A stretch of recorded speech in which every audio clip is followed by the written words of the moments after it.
పురుగుడు చెట్టు. పురుగుడు అనేది చిన్న పొద. చెట్లలాగా అవ్వదు. ఒక చిన్న పొదలాగా అవుతుంది. పాము ముంగిస దెబ్బలాడుకునేటప్పుడు ఈ చెట్టెక్కడుందో చూసుకుని త్రాచు పాముని కవ్వించి కవ్వించి ముంగీస ఆ చెట్టు దగ్గరకు తీసుకొచ్చి కలబడి పోట్లాడి ఆ ముంగీస త్రాచుతో పోట్లాడుతుంది. ఆ త్రాచు ఆ గొడవలో ముంగీసని ఎన్ని కాట్లు వేస్తే అన్ని కాట్లకి కూడా ఈ ఆకులు తింటూ ఉంటుంది. అప్పుడు వెంటనే ఆ విషం విరుగుడైపోతుంది. ఎందుకంటే ఈ చెట్టు విషానికి మంచి విరుగుడు. అదే విధంగా షుగర్ బీపీ ఉన్న వారికి ఈ మొక్క చాలా మంచి ఔషధంలా పనిచేస్తుంది. ప్రతిరోజు 2 ఆకులని శుభ్రం చేసుకొని వాళ్ళు రోజు తింటూ ఉన్నట్టయితే షుగర్ బీపీ కంట్రోల్లోకి రావడమే కాదు, ఎప్పుడైనా వారికి పాము కాటు వేసినా కూడా ఆ పాము వారి నుంచి ఒక 5 నిమిషాల దూరం వెళ్లేసరికి చనిపోతుంది అంటూ ఉంటారు గిరిజనులు.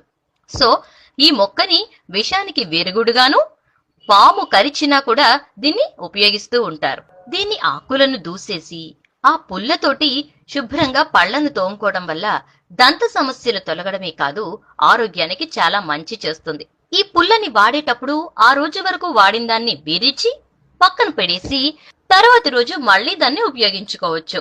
ఒక వెదురు కర్ర ఎలా పగులుతుందో అలా ఈ చెట్టు యొక్క కాండం పగులుతుంది.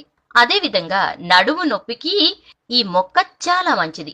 ఏ విధంగా అంటే ఈ మొక్కను తీసుకొని ఆ కొమ్మని ఆకులు దూసేసి నడుం చుట్టూ ఒక బెల్ట్ లా బిగించి దాని 2 కొనలను పట్టుకొని ఉత్తరేణి ఆకు నలుపుతూ ఆ 2 బద్దల మీద ఇలా ఆ రసాన్ని వేస్తూ ఉంటే ఆ 2 బద్దలు దగ్గరికి అతుక్కుంటాయి. అలా అతుక్కున్నప్పుడు నడుము నొప్పి ఉపశమనమిస్తుంది. 3 రోజులు పరగడుపున ఈ విధంగా చేయటం వల్ల నడుము నొప్పి అనేది పూర్తిగా తగ్గిపోతుంది. వీరు ఎవరైతే వైద్యం చేస్తున్నారో వారు వైద్యం చేయించుకునేవారు కూడా పరగడుపున అంటే ఈవెన్ ముఖం కూడా కడుక్కోకుండా ఈ వైద్యాన్ని చేయాలి.